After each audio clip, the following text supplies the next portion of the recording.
but I had to stop here where the guns are.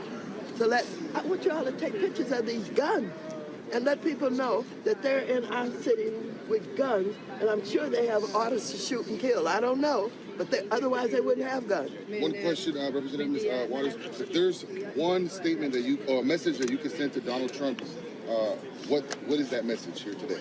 My message to Donald Trump is you are a cruel human being, and that you are using the poorest people in the land, the most vulnerable people in the land, to promote your politics. You are wrong. We know what this is all about. We have people who are immigrants here who are trying to seek a better living, who have come from places where they have experienced this kind of thing that he's doing here today. People who work every day, people who are paying taxes, who are raising their families, who are supporting education. They should not be treated this way. They should be given an opportunity to tell their story, whom they are, and why they're here, and ask the United States to please do what the Constitution allows us to do, and that is give them consideration for having citizenship here. Ms. Maxine Waters, thank you for those words. Another thing, do you find it coincidental that this is happening at this time of the year right now? Is there anything that you can correlate with the timeline that it's happening with right now alongside? No, I think that the president has not been able to live up to the threat that he used during his campaign, where he was going to get millions of them out of here. And I think it's come to the point where he thinks he's got to show something. But also, his ridiculousness has taken over the armed services to celebrate his birthday is coming up. And people are saying, are you going to spend millions of dollars celebrating your birthday using the armed services to do it? And I think that adds to it. All of this is coming to the forefront now. And Congresswoman, how should the city of LA and the state of California react to this? What's the smart play here? All of the elected officials in this city should be on the street. The mayor should be on the street. The city council should be on the street. Everybody should be on the street. All of the state elected officials, all of us in Congress. We're supposed to be in Congress tomorrow, but I want you to know I'm trying to stop him from getting richer and richer on crypto. The more money he has, the more powerful he has, the more he will elect people. So we got a lot of work to do. So bodies on the street, basically. Bodies on the street, people on the street, absolutely. Ms. Waters, before we let you go, anything that you can say to anybody watching or the public that wants to come out here or just simply watching or wants to know, anything that you want to tell them that they should do or shouldn't do? Well, here's what I want to support. I want to support people having a voice. Peaceful protests are okay. They're all right. I want them to know what happened in the civil rights movement, where we got on the street, where we marched, where we fought, and we made the government change, and we got voting rights. Peacefully. And so people can protest peacefully. They should come out and they should have a voice, and they should not allow the intimidation to force them to do nothing. Do something. Do something. Something. Do not let the intimidation force you to do nothing. Do something. Words from Congresswoman here, Maxine Waters. Thank you. Thank you. Thank you. All right, folks, joining me right now on Roland Martin Unfiltered, Teresa Lundy. She is principal and founder of TML Communications out of Philadelphia. Ben Dixon, pastor, political commentator, author, joining from Atlanta. Glad to have both. Ben, I want to start with you. I mean, he's a thug. We know exactly who he is. We know exactly what he wants to do. We know what he wants to achieve. He wants this fight. He wants to pick. I'm sorry, Julianne Malveaux, president emerita of Bennett College, author out of D.C. She's also with us. My apologies. Folks, this is what he wants. This is the fight that he wants. This is the battle he wants. He is a thug. He is behaving like a thug. He's behaving like a dictator, and that's who Donald Trump is. Absolutely. We know who and what is, and what this is, and they play their hand in many ways. When they have shown exactly how eager they are to come down with the fangs of fascism to put the military out on American citizens. They have shown that even in the slightest pushback, any slight collective action against this regime will be met with brute force. And they've shown that very clearly.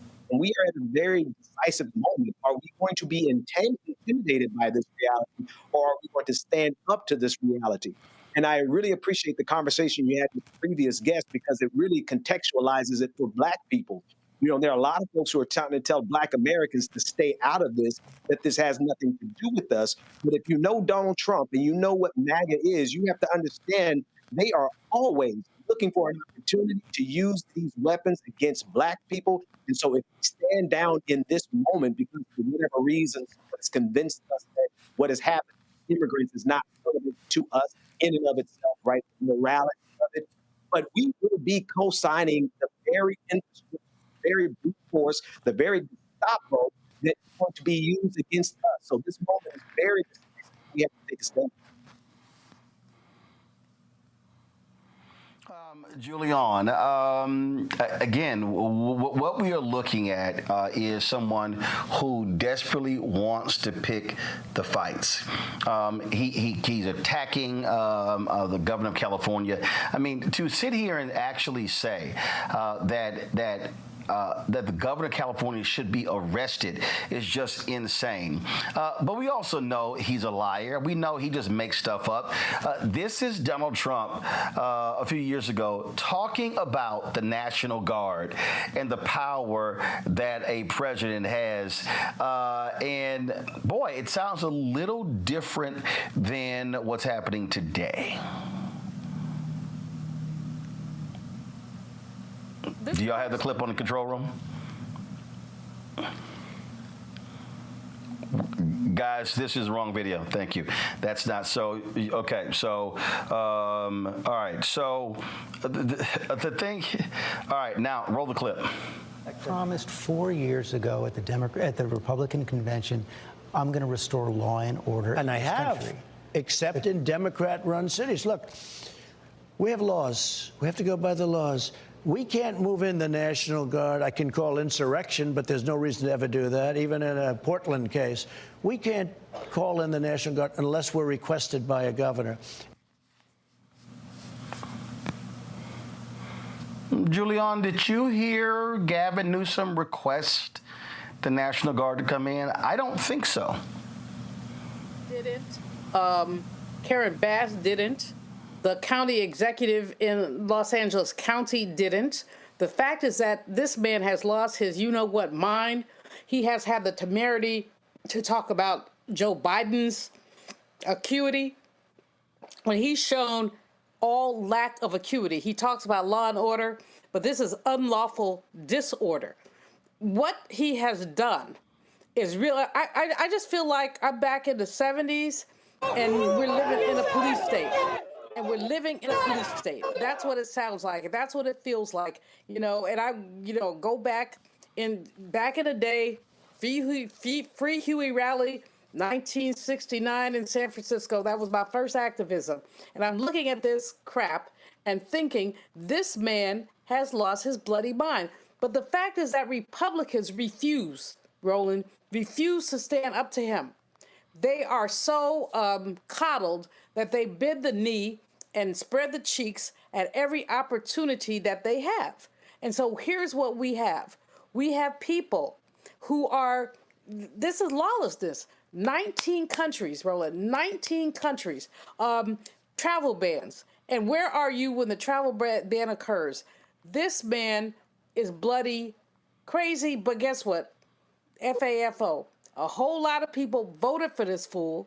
They voted for this fool, and now they're seeing it. But all of us are seeing it, and I'm just frightened, really frightened, not scared, but frightened about what might happen as people are traveling, as people are moving around, as people are attempting to live their lives, especially the little ones.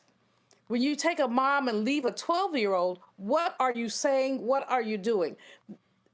We have, I mean, I am apoplectic, but I'm almost speechless, which, as you know, is not a common situation for me, because I don't get why no one has stood up. Thank you, Maxine Waters, for being there. Thank you so many others for being there, but they all have to be there, and they have to put their foots down and tell that Maryland farmer that he needs to get his act together.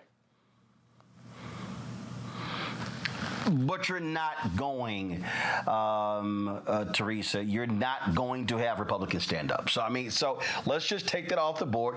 They're not. The Republicans who are in Congress had a news conference praising Donald Trump and saying, oh, please do this to restore order in our state. And they were sitting here. We know they were lying. We know they were lying. They're not going to call the man out. So it ain't going to happen. And that Republicans are going to call Donald Trump out for his actions, especially as long as he's been doing this, the actions, we can't be surprised anymore. So we really do have to continue to use our voices, go to the ballot box, rally, protest, galvanize, and do what we know what works actually in democracy. And hopefully that those that are holding the seat of the Republican title, that they are understanding that this is not how government works, and that we're actually willing to make a change.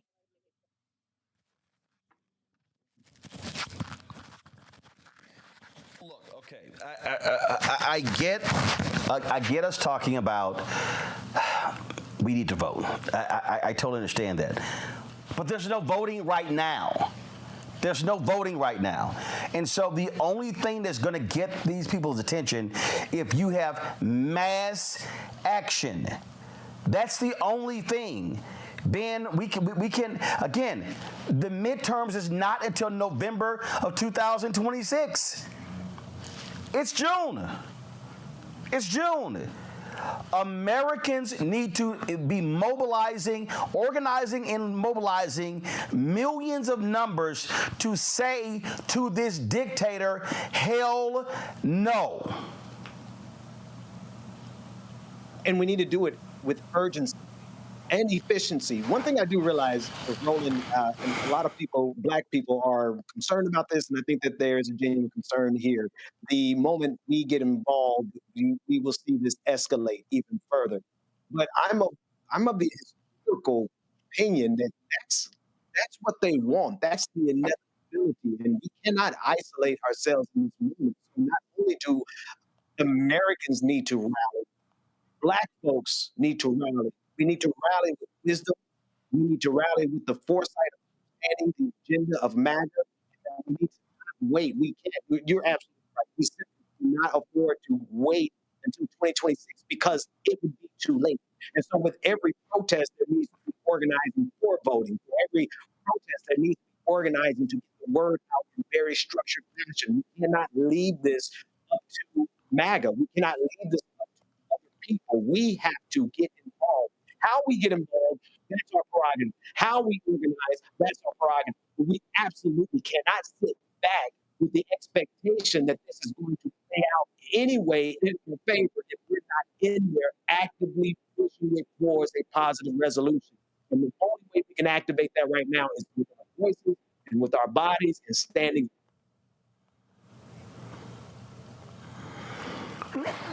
Julian, when I look at this and when I think about this here, and when I think about in terms of how should we respond, how should people be operating, I literally do think about the fact that Black people, when protesting in the Black freedom movement, understood that literally their lives were being put on the line. And this is where, and I'm gonna go back to all the folks who were out there post George Floyd's death. Where you at? Where'd y'all go? Now, I know where Black folks are. I'm talking about this Latinos nationwide. Hello? I mean, you've got the woman who was, over Latinos for Trump. I'll pull it in a second. She goes, this is not what we voted for. Yes, it is. This is exactly what you voted for.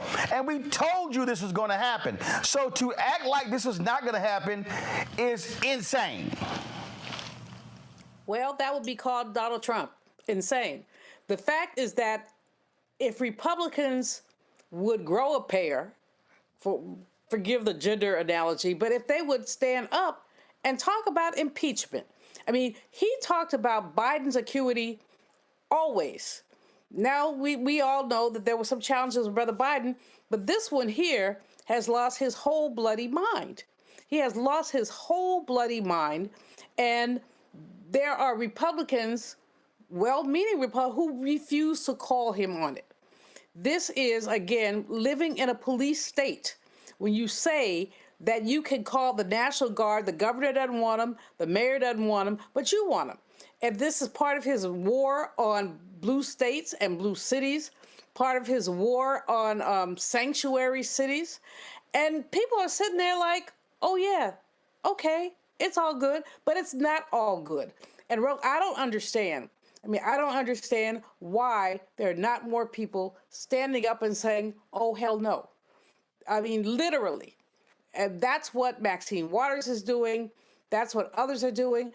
He has a temerity to say he's going to arrest the governor of California, 1/8 of the nation's population. You're going to arrest the governor? I don't think so. But that's where we are.